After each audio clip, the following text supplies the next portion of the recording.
Hi, I am Dr. Sheetal Sanikop, and today I will be telling you the mistakes we tend to do while performing Surya Namaskars. Well, the number one mistake, what I feel when we do during Surya Namaskar is hurrying up with the Surya Namaskar. That is, we tend to do it so fast without being aware of our breath or without being aware of what we are performing. So, that has to be corrected by being aware of the asanas or the Surya Namaskar steps that you're doing along with the breathing practice.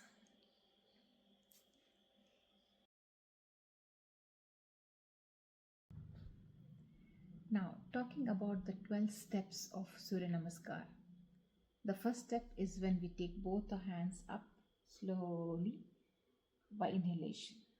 The second step is we go down with both our hands down, Hastapadasana, or also called as Uttanapadasana. So, in this, what we tend to do is both the hands are hanging low when the hands really doesn't touch the feet or the ground. So we tend to make an arch of our back and hang our hands without support. That is quite risky for the back. On a daily basis, if you do this, it might actually injure your back rather than produce more of stability and flexibility to your back. So that is the first mistake what could be made.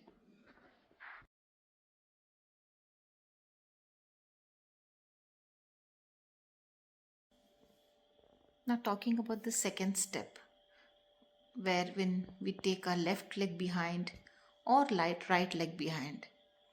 So that time the leg that goes behind has to be completely stretched as far as possible.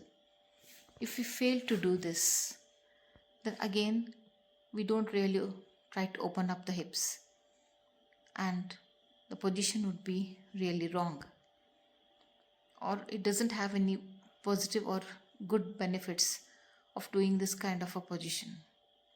So, stretching completely, opening up our hips, rolling our shoulders back, opening up our chest, and slightly looking up helps because it gives a lot of extension to your spine, which is very much required.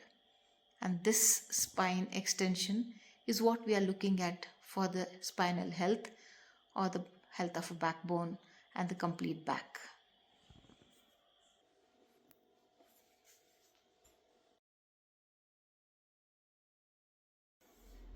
Now, coming to the next step, that is the Dandasana, also called as the plank position.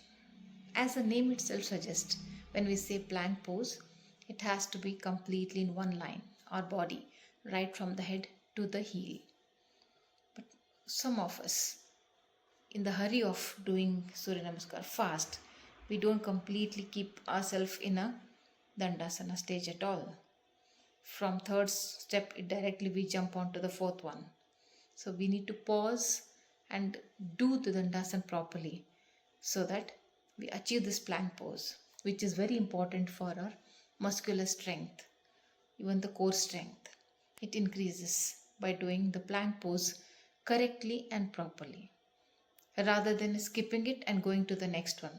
If you're doing it really fast, we tend to skip this particular step.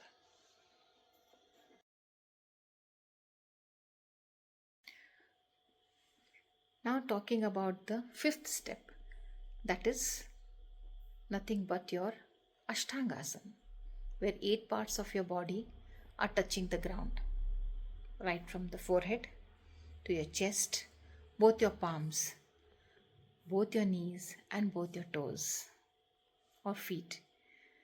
So, this has to be done correctly. If we do it without awareness, if we do it really fast, Surya Namaskar, we tend not to do this completely. Before we touch our chest or forehead, we are up into Bhujangasana, which is again haphazard. It doesn't give a complete stretch to the body. And more so, we tend to put our abdomen down sometimes. And this putting abdomen down will not give a complete benefit of the complete stretching of Surya Namaskar. Ashtangasana means 8 points to be touched to the ground.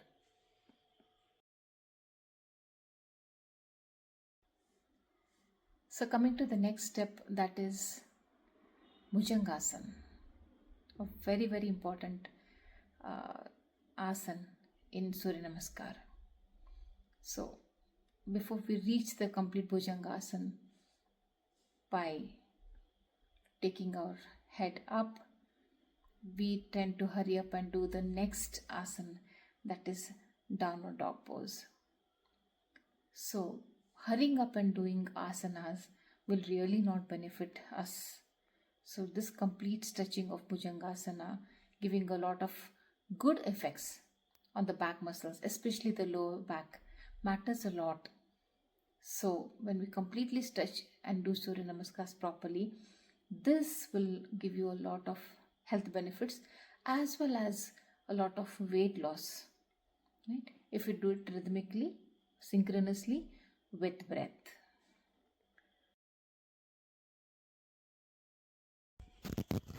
So the next we will be talking about is downward dog pose, also called as Adho Mokshanasana. So this is again a tremendous benefit asana where you have a complete stretch in the body, where both your hands are stretched, legs are stretched. And we need to push those heels down onto the ground or mat to get the maximum benefit of the Surya Namaskar, which doesn't really happen if we do it fast. So, especially the beginners, it's difficult to put the heel down for beginners. So, rather than doing it quickly, hurriedly, I think we should take our time and see that those stretches are achieved completely. And doing it haphazardly and finishing your Surya Namaskar is of no use.